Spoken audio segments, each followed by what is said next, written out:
Hello friends, welcome to the new fangled competition classes. आप सभी का स्वागत है आपके अपने YouTube channel new fangled competition classes में। फ्रेंड्स, अब आपके पास टाइम बहुत कम बचा है और इतने कम टाइम में यदि आप सिर्फ अगर प्रीवियस ईयर के क्वेश्चन पेपर भी कर जाते हैं तो आपकी जो एग्ज़ाम क्लियर करने की प्रोबेबिलिटी है वो बहुत ज़्यादा बढ़ जाती है। इसलिए आप अगर हमारे चैनल पर पहली बार आए हैं तो जल्दी से हमारे चैनल को सब्सक्राइब कर लीजिए, क्योंकि मैं आपको करवा रही हूँ सीटेट साइंस पेपर 2 के सभी प्रीवियस ईयर क्वेश्चंस। ये आपको आपके एग्ज़ाम को हेल्प करेंगे क्लियर करने में। ठीक है, क्योंकि हम सभी पेपर्स को बहुत ही अंडरस्टैंडिंग के साथ कर रहे हैं। क्वेश्चन आपके डिफरेंट हो सकते हैं लेकिन कंसेप्ट हमेशा सेम रहता है, जो कि आपके सीटेट के पेपर के अंदर आता है। इसलिए बिना डिले किए जल्दी से सब्सक्राइब का बटन दबाइए। चलिए अब स्टार्ट करते हैं हम हमारी आज की क्लास।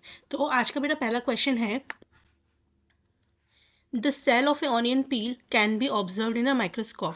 ये कहते हैं कि ऑनियन पील के सेल को हम माइक्रोस्कोप के अंदर ऑब्जर्व कर सकते हैं। और जो बाउंड्री होती है ऑनियन सेल की, देखिए बेटा, जो ऑनियन सेल जो होता है उसको जब हम माइक्रोस्कोप के अंदर ऑब्जर्व करेंगे तो इस तरीके से कुछ हमारे को वेब लाइक का स्ट्रक्चर दिखाई देता है। ठीक है, इस तरीके से हमारा वेब लाइक का स्ट्रक्चर होता है।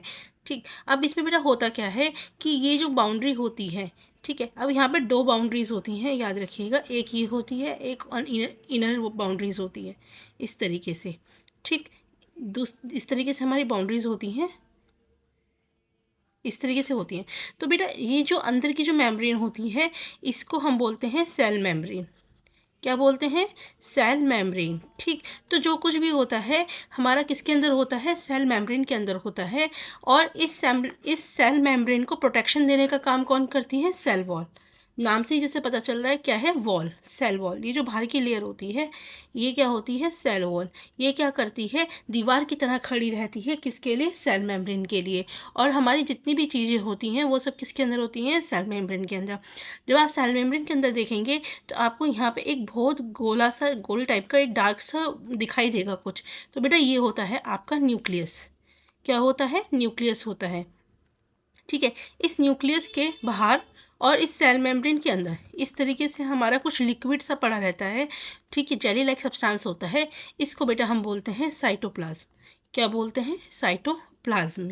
यहाँ तक समझ में आया? तो अब देखते हैं क्वेश्चन में क्या कहा गया है बेटा।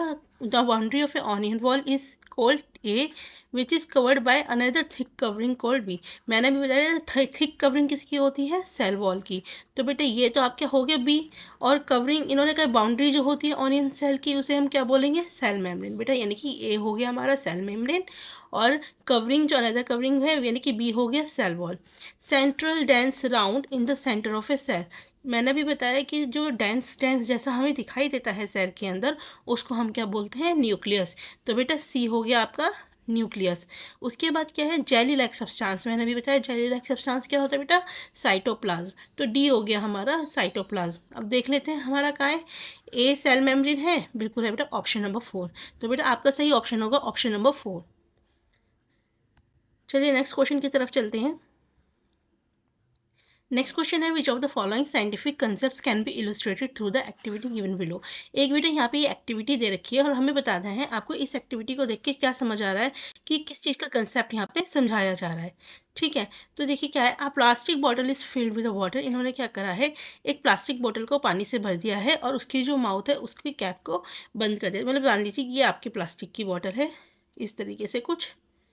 ठीक, ये आपकी प्लास्टिक की बॉटल है। अब इसका जो मुंह है उसे कैप लगा दी गई है। A hole is made in the bottle using a pin. अब यहाँ पे कहीं पर पिन की मदद से होल कर दिया गया। It observe that water does not come out of the hole. और ऐसा देखा गया कि हमारा जो होल में से पानी नहीं निकल रहा है। तो ये किस चीज़ के किस चीज़ के कंसेप्ट को बता रहा है? देखिए बेटा, बाइंड फोर्स। ठीक है, बाइंड फोर्स में क्या होता है? बाइंड फोर्स कहता है कि यदि हम किसी भी आपके ऑब्जेक्ट को लिक्विड के अंदर दबाते हैं, ठीक है, अगर ये कोई ऑब्जेक्ट है और ये कोई लिक्विड है तो ये क्या करता है, एक प्रेशर हमारा ऊपर से लगता है और एक प्रेशर हमारा नीचे से लगता है। ये जो नीचे का जो प्रेशर होता है ये इस ऑब्जेक्ट को डूबने से बचाता है। इस कंसेप्ट को हम क्या बोलते हैं? Buoyant force. इसके बारे में डिटेल में हम आगे पढ़ेंगे। ठीक है, डेंसिटी के बारे में कुछ नहीं कहा गया। ग्रेविटी, जब हम फॉल की बात करते हैं तो बेटा तब हमारे ग्रेविटी की बात कर रहे हैं यहाँ तो, लेकिन फॉल जैसा कुछ है ही नहीं।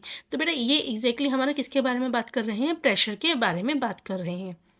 ठीक है, चलिए नेक्स्ट क्वेश्चन की तरफ चलते हैं। नेक्स्ट क्वेश्चन में क्या कहा गया है। नेक्स्ट क्वेश्चन में कहा गया है light from a laser torch is made to fall one by one. ये कहते हैं कि आपकी जो लाइट है एक बार प्रिज्म में से निकाली गई और एक बार ग्लास स्लैब में से निकाली गई। ये ए है, बी है, ठीक है। ये लाइट टॉर्च है, ये भी लाइट टॉर्च है। तो ये कहते हैं बेटा कि आपको कौन सा फिनोमिनन यहाँ पे देखने को मिलेगा। तो बेटा याद रखिएगा दोनों ही केस में हमारे को कौन सा फिनोमिनन देखने को मिलेगा, रिफ्रैक्शन। क्या देखने को मिलेगा, रिफ्रैक्शन। रिफ्रैक्शन क्या कहता है बेटा, रिफ्रैक्शन वह प्रॉपर्टी होती है हमारी लाइट की जिसमें क्या होता है यदि लाइट हमारी ऐसे चल रही है तो किसी मीडियम के जाने के बाद या तो वो आपके मान लीजिए ये मीडियम है, ठीक है, ये हमारा मीडियम आ गया, लाइट हमारी ऐसे आई, ये आपका नॉर्मल है यहाँ पर। तो क्या होगा, या तो ये जो लाइट होगी ये ऊपर की तरफ बेंड हो जाएगी या फिर वो नीचे की तरफ बेंड हो जाएगी, लेकिन इस सीधी रेखा में नहीं जाएगी, या तो ऊपर की तरफ बेंड होगी या नीचे की तरफ बेंड होगी। और ये जो बेंडिंग होती है लाइट की इसी को हम क्या बोलते हैं, रिफ्रैक्शन बोलते हैं। तो बेटा इसका सही ऑप्शन क्या होगा, ऑप्शन नंबर 4। नेक्स्ट क्वेश्चन है which kind of reaction is carried out by the plants to produce food. Food को प्रोड्यूस करने का कौन सा तरीक मेथड है जो प्लांट के द्वारा यूज़ किया जाता है, जिसमें वो क्या करते हैं कार्बन डाइऑक्साइड का और वाटर का यूज़ करते हैं सनलाइट के प्रेजेंस में। तो बेटा वो होता है आपका कॉम्बिनेशन रिएक्शन। क्या होता है, कॉम्बिनेशन रिएक्शन। देखिए हम कुछ न्यूट्रलाइज तो करते नहीं है, क्योंकि जब कार्बन डाइऑक्साइड प्लस वाटर, ठीक है, जब हम मिलाते हैं तो हमारा क्या बनता है, C6H12O6, ठीक, प्लस ऑक्सीजन निकलती है प्लस आपकी जो भी है, ठीक है। तो अब आप देखिए यहाँ पे इन दोनों को मिलाने के बाद हमारे को क्या मिला, हमारे को एक नया प्रोडक्ट मिला, ग्लूकोज स्टार्च, ठीक है। तो बेसिकली ये रिएक्शन क्या होगा, कॉम्बिनेशन रिएक्शन। यहाँ कुछ ब्रेक, हमने कुछ ब्रेक नहीं करा इसलिए डिकम्पोजिशन ही है। कुछ डिस्प्लेस हुआ, किसी को डिस्प्लेस करा है, नहीं करा। क्या हमने कुछ न्यूट्रलाइज करा है, एसिड और बेस का रिएक्शन कुछ करा है, नहीं। तो बेटा इसलिए इसका आंसर क्या होगा, कॉम्बिनेशन रिएक्शन। नेक्स्ट क्वेश्चन पे चलते हैं बेटा। नेक्स्ट क्वेश्चन है what how can a saturated solution of a copper sulphate be made to dissolve more of a copper sulphate solution. देखिए इन्होंने कहा है कि इन्होंने क्या करा, एक एक बीकर लिया, ठीक है, इसके अंदर हमने क्या करा, एक कॉपर सल्फेट सोल्यूशन को ले लिया। अब इस सोल्यूशन के अंदर हमने जो सैचुरेटेड का मतलब होता है मैक्सिमम लिमिट, ठीक है, मैक्सिमम लिमिट किसका मतलब होता है बेटा, सैचुरेटेड का मतलब होता है, मतलब ये कह रहे हैं हमने इस सोल्यूशन के अंदर जितना कॉपर डालना था, ठीक है, उस सोल्यूशन के अंदर मैक्सिमम लिमिट तक कॉपर सल्फेट डाल दिया है, ठीक है। अब हमारे को क्या करना है, हमें बताना है इसके अंदर हम, लेकिन अभी हम और डिज़ोल्व करना चाहते हैं कॉपर सल्फेट को। तो हम ऐसा क्या करें जिससे कि जो इसका सैचुरेशन वो ख़त्म हो जाए और हम और ज़्यादा कॉपर सल्फेट को आपका क्या कर सकें, मिला सकें। तो बेटा हमेशा याद रखिएगा जब कभी भी हम किसी भी सॉल्यूशन को हीट करते हैं, क्या करते हैं, किसी भी सॉल्यूशन को हीट करते हैं तो जो हमारे पार्टिकल्स होते हैं वो दूर दूर हो जाते हैं, यानी कि एक्सपैंड हो जाते हैं। एक्सपैंड होने की वजह से उनके बीच में क्या होता है, स्पेस आ जाता है, और स्पेस आने की वजह से हम उसके अंदर जो भी मटेरियल और मिलाना चाहते हैं हम उसे ईजिली मिला सकते हैं, ठीक है। तो इसलिए बेटा इसका आंसर क्या होगा, option number 3 by heating the solution, ठीक है। ये चीज़ आपका कॉपर सल्फेट के लिए भी है और आपके लिए ये चीज़ शुगर और वाटर को लेके भी दिया जा सकता है कि वाटर के अंदर हमारे शुगर सैचुरेटेड सॉल्यूशन है, अब हमें और शुगर मिलानी है तो हम कैसे करेंगे, तो हम उस वाटर को हीट करेंगे, उससे क्या होगा आपके जो पार्टिकल्स हैं वो एक्सपेंड हो जाते हैं, एयर एक्सपेंड हो जाती है और इसलिए उसमें स्पेस आ जाता है, स्पेस आने की वजह से हम उसके अंदर और शुगर को डिसॉल्व कर सकते हैं।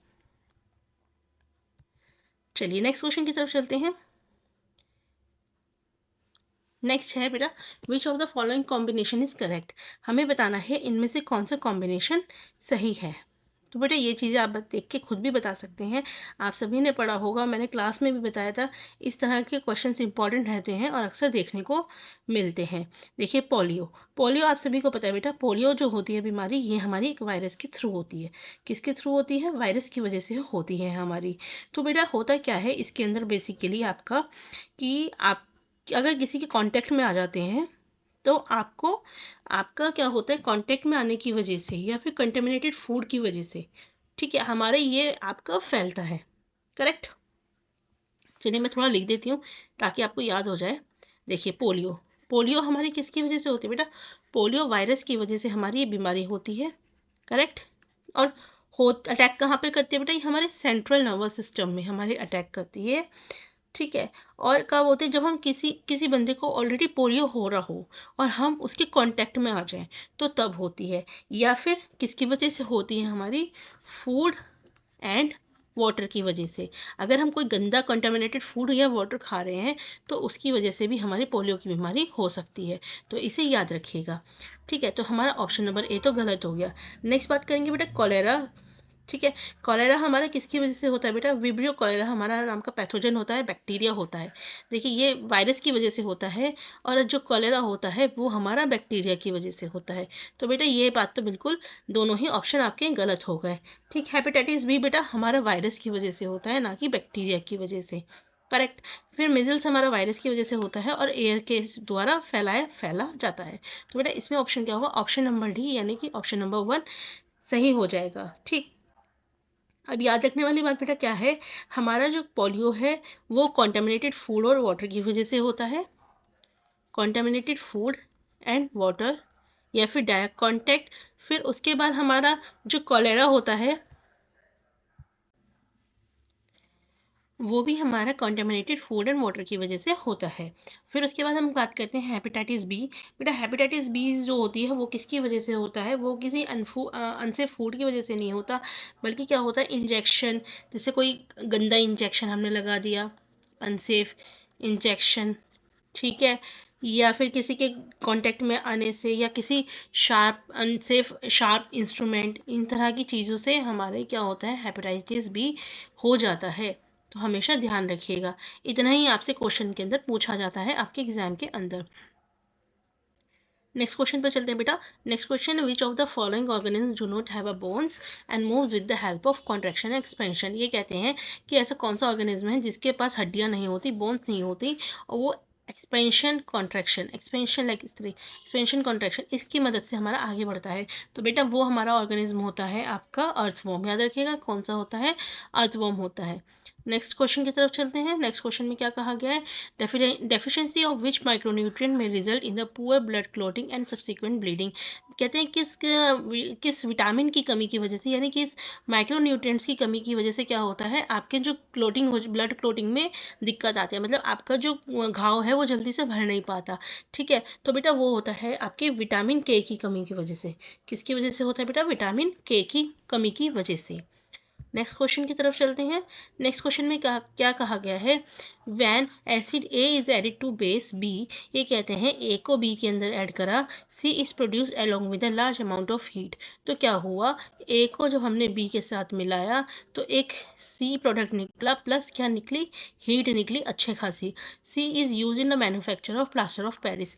अब ये क्या है, ये जो सी है इसका हम किस में यूज़ करते हैं, प्लास्टर ऑफ पेरिस के अंदर हम इसका यूज़ करते हैं। तो हमें बताना है ए बी सी क्या है। तो बेटा आपको पता होना चाहिए, जो हमारा प्लास्टर ऑफ पेरिस होता है उसका क्या बोलते हैं फॉर्मूला, उसमें क्या होता है, प्लास्टर ऑफ पेरिस बनाने में हम क्या करते हैं, sulphuric acid plus calcium hydroxide.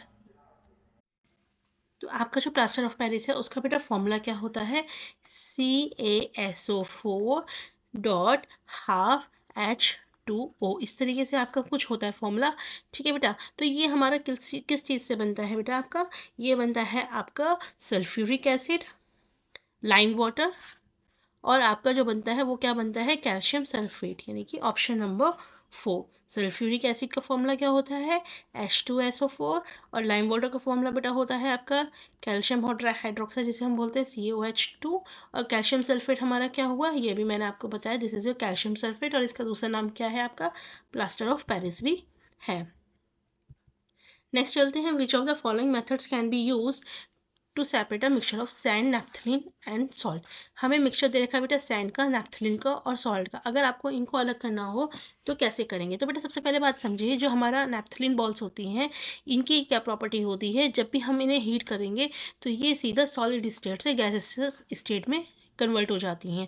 तो यदि कोई मिक्सचर है उसके अंदर नैप्थलीन बॉल है और हम उस मिक्सचर को हीट करेंगे तो क्या होगा, ये जो नैप्थलीन बॉल हैं ये उड़ जाएंगी। तब हमारे पास क्या बचेगा बेटा, लास्ट में सैंड प्लस सॉल्ट। क्या बनेगा, सैंड प्लस सॉल्ट। यानी कि हम सबसे पहला प्रोसेस क्या करेंगे, सब्लिमेशन का। इस प्रोसेस को हम क्या बोलते हैं, सब्लिमेशन। वो प्रक्रिया जिसके अंदर हमारा कोई भी मटेरियल सॉलिड से सीधा गैसेस स्टेट में आ जाता है, उसको हम बोलते हैं सब्लिमेशन।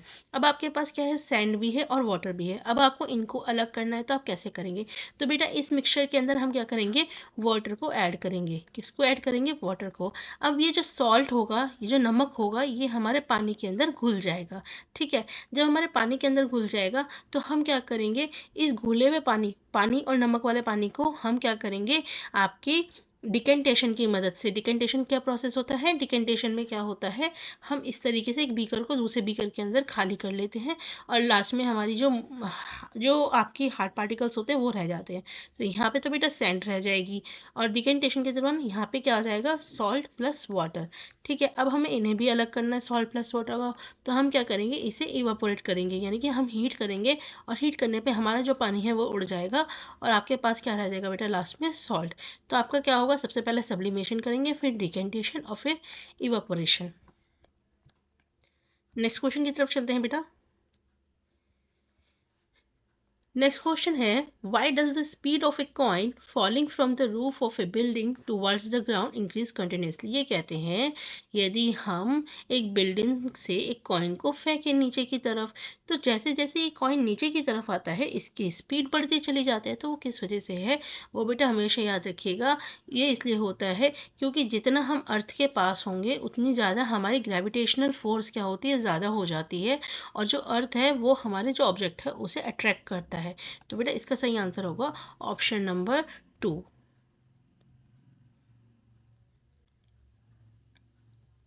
चलिए next question, A B and C D are two bars. ये कहते हैं एक हमारे पास बार है ए बी, ठीक है, और एक बार है हमारे पास सी डी। अब बेटा एक बात आपको पता होगी कि मैग्नेट की प्रॉपर्टी होती है कि लाइक पोल्स हमारे क्या करते हैं, अट्रैक्ट करते, सॉरी रिपेल करते हैं। लाइक पोल्स रिपेल करते हैं और अनलाइक पोल्स हमारे क्या करते हैं, आपके अट्रैक्ट करते हैं। यह तो सभी को पता है यहाँ तक।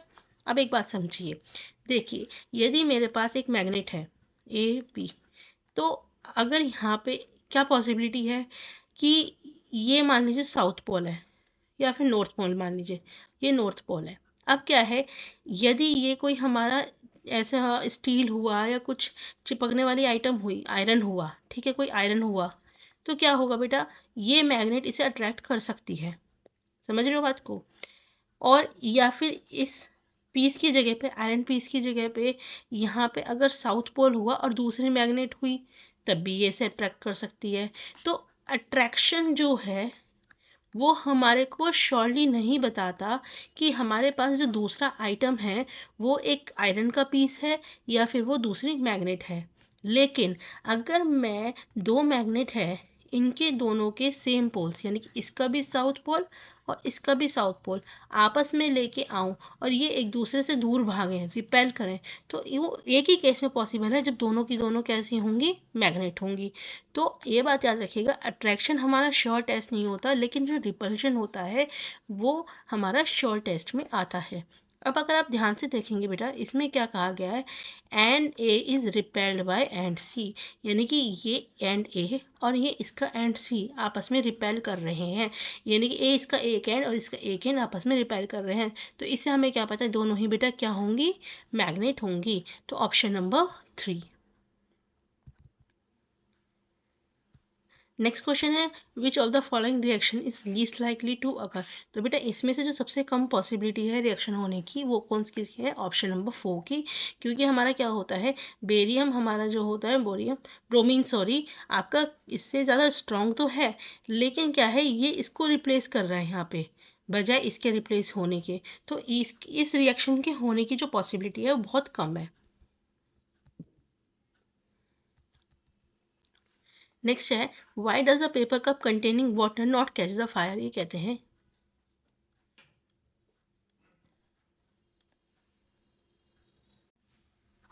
देखिए इग्निशन टेम्परेचर क्या होता है। इग्निशन टेम्परेचर ये होता है वो मिनिमम टेम्परेचर जो कि हमारे को किसी भी चीज़ को बर्न करने के लिए चाहिए होता है। ठीक है, अब होता क्या है बेटा कि जब इसके अंदर पानी होगा ठीक।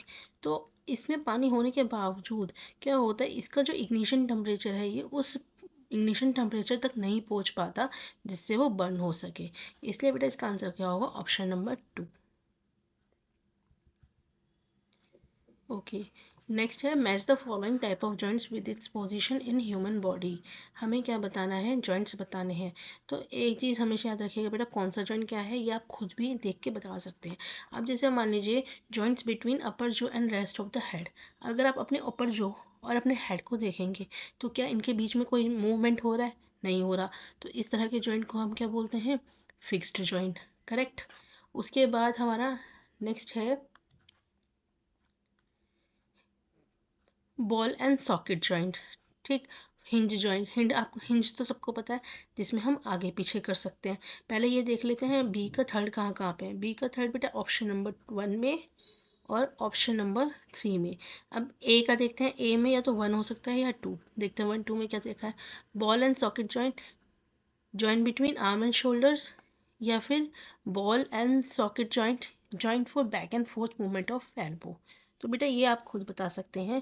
देखिए आपका जो जॉइंट होता है बॉल और सॉकेट जॉइंट में, इसमें हम क्या करते हैं, आपके जो आर्म्स और शोल्डर्स हैं उन्हें आगे पीछे करते हैं। तो बेटा इसका सही आंसर क्या हो जाएगा, ऑप्शन नंबर 3। और जो हमारा बेटा नेक का जॉइंट होता है हमेशा याद रखिएगा वो कैसा होता है, पाइवेटल जॉइंट। पाइवेटल जॉइंट वो जॉइंट होता है जिसमें हम एक ही पोजीशन में रह के इसको इस तरीके से मूवमेंट कर सकते हैं, रोटेट कर सकते हैं। ठीक। चलिए नेक्स्ट क्वेश्चन है, consider two statements S1 and S2 given below and choose the correct option. दो स्टेटमेंट दिए हैं, हमें करेक्ट ऑप्शन बताना है। पहला स्टेटमेंट है metallic oxides are always basic in nature. देखिए मेटलिक ऑक्साइड्स हमारे बेसिक इन नेचर होते हैं, लेकिन ऑलवेज जो इन्होंने लिख दिया वो गलत लिख दिया। क्यों लिख दिया, क्योंकि बेटे हमारे कुछ ऐसे मेटलिक ऑक्साइड भी होते हैं जो कैसे होते हैं, एम्फोटेरिक होते हैं। कैसे होते हैं, एम्फोटेरिक होते हैं। इसका मतलब क्या होता है, वो एसिडिक प्लस बेसिक दोनों तरह की प्रॉपर्टीज़ को शो करते हैं। तो बेटा S1 आपका गलत है। Being electronegative in nature metal really react with oxygen, ये कहते हैं क्योंकि हमारे जो मेटल्स होते हैं वो इलेक्ट्रोनेगेटिव होते हैं नेचर में, इसलिए वो ऑक्सीजन के साथ रिएक्ट करते हैं। तो बेटा क्या होता है, ये जो होता है वो इलेक्ट्रोनेगेटिव नेचर की वजह से नहीं होता, बल्कि किस वजह से होता है, हमारे जो मेटल्स होते हैं वो क्या करते हैं, जनरली इलेक्ट्रॉन लूज करते हैं। ठीक है। और क्या बनाते हैं, पॉजिटिव आयंस बनाते हैं। मेटल्स क्या करते हैं, आपके इलेक्ट्रॉन्स को लूज करते हैं और क्या बनते हैं, पॉजिटिव आयन, बजाय गेनिंग के। इलेक्ट्रोनेगेटिव हम कब बनते हैं, जब वो गेन करते हैं, लेकिन मेटल्स तो हमारे क्या करते हैं, लूज करते हैं। तो बेटा इसमें आपका ऑप्शन नंबर 4 आपका हो जाएगा सही, यानी कि दोनों ही स्टेटमेंट हमारे क्या हैं, गलत। नेक्स्ट क्वेश्चन है an object floats in liquid with half of its volume. अब यहाँ पे समझिए, देखिए ये आपका लिक्विड है, ठीक है, दिस इज योर लिक्विड। अब इस लिक्विड के अंदर इन्होंने कहा एक ऑब्जेक्ट है इस तरीके से, तो इसमें ये जो ऑब्जेक्ट है हाफ ऊपर है हाफ नीचे है। करेक्ट। अब इन्होंने बोला है कि बाइंड फोर्स कितना एक्ट कर रहा होगा इसके ऊपर। तो एक चीज़ समझिए बेटा, बाइंड फोर्स क्या होता है, बाइंड फोर्स वो फोर्स होता है जो कि हमारा कहाँ से लगता है, नीचे से लगता है। ठीक है। यानी कि जितना ज़्यादा बाइंड फोर्स होगा उतना ही ऑब्जेक्ट हमारा ऊपर जाएगा। समझ में आई बात। और जितना कंबाइंड फोर्स होगा उतना ही हमारा वो डूबता चला जाएगा। अब क्योंकि हमारा यहाँ पे जो ऑब्जेक्ट है वो इन बिटवीन है, यानी कि वो बीचों बीच है, आधा ऊपर और आधा नीचे। तो इसका मतलब क्या है कि आपका जितना इस ऑब्जेक्ट का वेट होगा, ठीक है, उतना ही उसका बाइंड फोर्स लग रहा होगा। करेक्ट। याद रखिएगा, बाइंड फोर्स ज़्यादा होगा तो ऑब्जेक्ट आपका फ्लोट करता है, बाइंड फोर्स कम होगा तो ऑब्जेक्ट आपका डूब जाता है, सिंक करता है। और बाइंड फोर्स इक्वल होगा तो ऑब्जेक्ट आपका बीच में रहता है, मिडल में। ठीक है, इसे याद रखिएगा। नेक्स्ट क्वेश्चन की तरफ चलते हैं। Which of the following is true regarding the structure of heart in fishes. Fishes में बेटा कैसी हार्ट होती है, दो चैम्बर का हार्ट होता है जिसमें हमारा एक एट्रियम होता है और एक वेंट्रिकल्स होता है। ठीक। Next question, the Bob of a simple pendulum, ये कहते हैं ये इस तरीके से पेंडुलम है, इसमें ये बॉब है, ठीक, is release from the mean position toward extreme, यानी कि इसे एक्सट्रीम में लेके गए और यहाँ पे एक्सट्रीम में ले जाके इसे छोड़ दिया। विच of the following is true for the bomb eight extreme position, जब वो एक्सट्रीम पोजिशन पे गया उस टाइम के लिए इसमें से बेटा कौन सा स्टेटमेंट आपका सही होगा। तो देखिए बेटा आप एक चीज़ समझिए, जब वो एक्सट्रीम पे है तो क्या उसकी कोई स्पीड है, नहीं है ना, भी डिस्प्लेसमेंट भी है, यहाँ से यहाँ तक गया, ठीक है। आपका स्पीड, जब स्पीड तो हमारे चलते टाइम, अब उन्होंने पूछा है कि जब इस पोजीशन में है तो उस टाइम पे क्या होगा बेटा, उस टाइम पे इसकी जो स्पीड है वो क्या होती है, ज़ीरो हो जाती है, ठीक है। Which of the following parts of A plant helps in vegetative propagation, vegetative propagation के अंदर प्लांट के कौन से पार्ट्स जो होते हैं वो मदद करते हैं। तो बेटा वो कौन कौन से होते हैं इसे याद रख लीजिए, रूट्स, स्टेम्स एंड लीव्स, हम इन्हीं से क्या करते हैं, वेजिटेटिव प्रोपगेशन करते हैं। चलिए नेक्स्ट क्वेश्चन है, teacher wants to illustrate the concept of pressure to her student, teacher को प्रेशर का कंसेप्ट पढ़ाना है तो इनमें से वो कौन सी एक्टिविटी करके बताएगा। Observing free fall of object comparing the relative speed, नहीं बेटा ये तो कुछ ग्रेविटेशनल फोर्स के कंसेप्ट से रिलेटेड लग रहा है। Adding different oils to water and observing the layers, बेटा इसमें हमारा डेंसिटी का कंसेप्ट है यहाँ पे, ठीक है, जिसकी डेंसिटी ज़्यादा होगी उसका वो नीचे होगा, जिसकी कम होगी वो ऊपर होगा। Pushing an empty close plastic bowl in a work kit and making an observation, क्या इस बात से कोई फ़र्क पड़ेगा, नहीं पड़ेगा। Holding a strip of paper to the bottom lip, आप क्या करेंगे यहाँ पे कि एक पेपर लेंगे, ठीक है, बॉटम लिप पे आप वो करेंगे, अब यहाँ पे आप हवा डालेंगे, जैसे ही आप हवा डालेंगे बेटा ये पेपर आपका इस तरीके से उड़ने लगेगा और जैसे ही वो हवा ख़त्म होगी वापस वो स्ट्रेट हो जाएगा, इस तरीके से नीचे हो जाएगा। तो क्या हुआ, प्रेशर की वजह से क्या हुआ, आपका वो पेपर उड़ा फिर नॉर्मल हो गया। तो बेटा ये वाला जो एक्टिविटी है ये हमारा क्या बता रहा है, प्रेशर को बता रखा है। नेक्स्ट क्वेश्चन, देखिए प्रोसेस स्किल्स आजकल बहुत पूछे जाते हैं, क्वेश्चन इंपॉर्टेंट है, ठीक, इसलिए समझिए।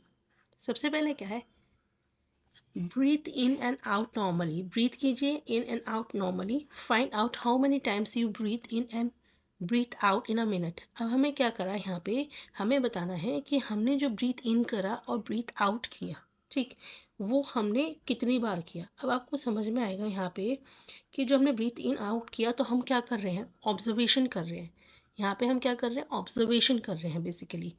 नाउ काउंट, जब हमने काउंट करनी है चीज़ें तो हम यहाँ पे क्या कर रहे हैं, मेजरमेंट, ठीक है। पहले हमने क्या करा, ऑब्जर्वेशन, फिर हमने क्या करा, काउंट करा, तो बेसिकली हमने क्या करा, उस चीज़ को मेजर किया, ठीक।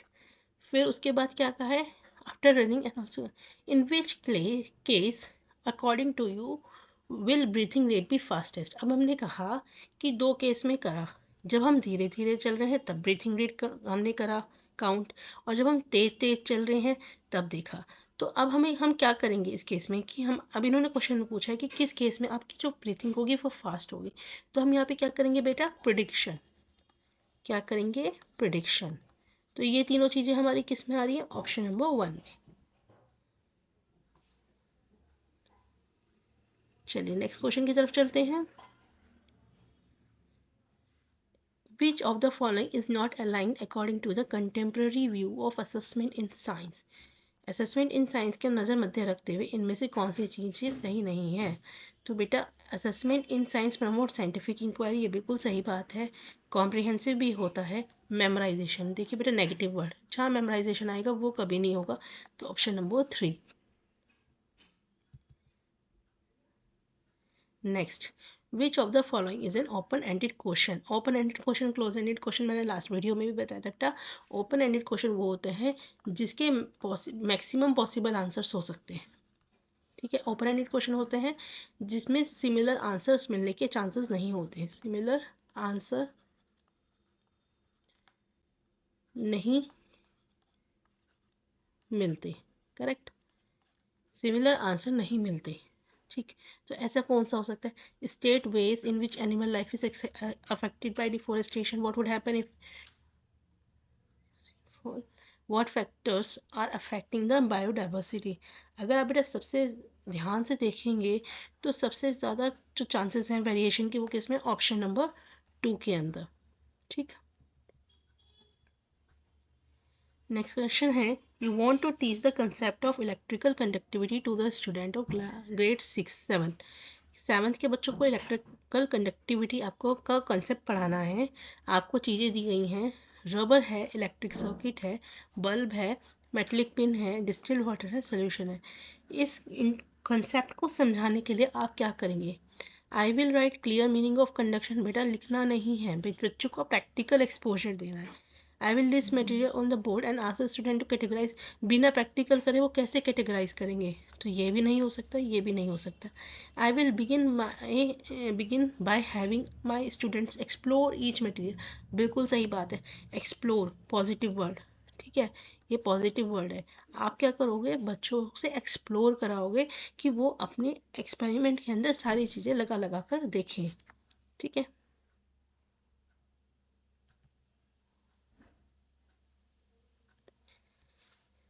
नेक्स्ट क्वेश्चन है, which of the following strategies can be use to encourage learner to ask question in a science classroom.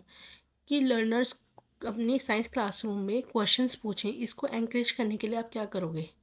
Acknowledge learner questions as interesting, बिल्कुल सही बात है, हम कहेंगे लर्नर्स को कि उनके क्वेश्चन इंटरेस्टिंग है, तो इससे वो और ज़्यादा क्वेश्चन पूछेंगे।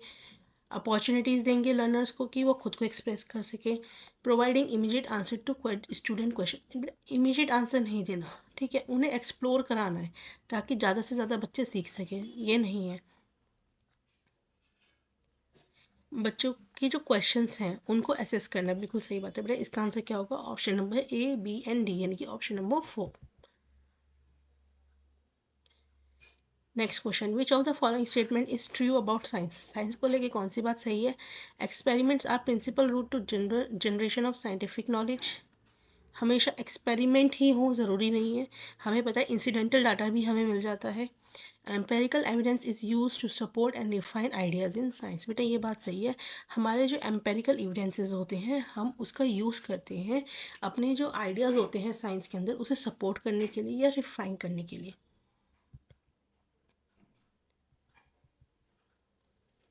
ओके, तो बेटा आपको यहाँ पे एक पैराग्राफ दे रखा है और इस पैराग्राफ के बेसिस पे हमें बताना है कौन कौन सी बातें सही हैं।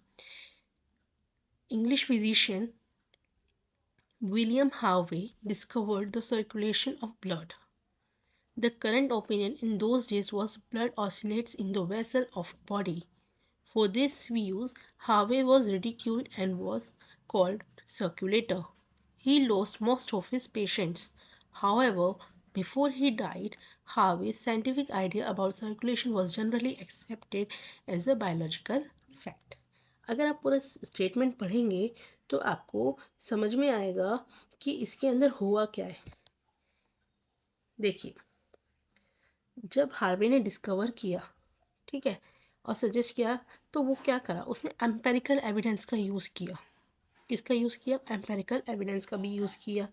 अब वो जब देखिए, जब पहले उसकी जो बातें थी उसे गलत माना गया, फिर उसे बायोलॉजिकल फैक्ट बनाया गया, तो इसका मतलब क्या है? साइंस टेंटेटिव है, ऑब्जेक्टिव न्यूट्रल को लेके कोई बात नहीं कही गई, सोशली और कल्चरली एम्बेडेड, यानी कि अगर आप ध्यान से देखेंगे तो सोसाइटी ने उसकी जो बात थी उसे एक्सेप्ट नहीं किया था, बाद में एक्सेप्ट किया था, यानी कि हमारी जो साइंस है उसमें सोशल और कल्चर का भी वैल्यू होता है।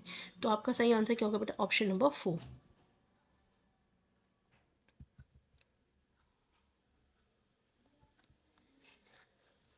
Which of the following is an inference. पहले तो बेटा इन्फ्रेंस का मतलब समझे, इन्फ्रेंस का मतलब समझ जाएंगे तो आंसर अपने आप आ जाएगा। इन्फ्रेंस बेटा कब आता है? जब हम कोई एक्सपेरिमेंट करके हम डिडक्शन करते हैं या फिर कोई कंक्लूजन करते हैं। ठीक, क्या करते हैं? डिडक्शन करते हैं या कंक्लूजन करते हैं। तो अब आप देखेंगे leaves of an aquatic animal are covered with waxy coating, ये ऑब्जर्वेशन है, ये भी ऑब्जर्वेशन है और ये भी ऑब्जर्वेशन है। Small size leaves of a desert plant help in reducing loss of water, ये हम कब कर सकते हैं, जब हमने कोई एक्सपेरिमेंट करके देखा हो, तभी तो हम बताएंगे रिजल्ट। तो बेटा इसका ऑप्शन नंबर 3 आपका सही है। Last question, read the following statement and choose the correct option. Science is always beneficial for society, ये कहना गलत है बेटा, हमेशा बेनिफिशियल होता है। समटाइम्स ये हमारे लिए नुकसानदायक भी होता है। ठीक है, जैसे कि मान लीजिए बॉम्ब है, बॉम्ब का आविष्कार हुआ, कभी कभी फायदेमंद भी है, कभी कभी नुकसानदायक भी है। Application of science has led to the invention of optical and electrical devices as well as computer and telecommunication technology. बेटा ये बात सही है, इसमें स्टेटमेंट 1 गलत है, स्टेटमेंट 2 सही है। गाइज अगर वीडियो अच्छी लगे लाइक सब्सक्राइब शेयर जरूर कीजिएगा, मिलते हैं नेक्स्ट वीडियो में।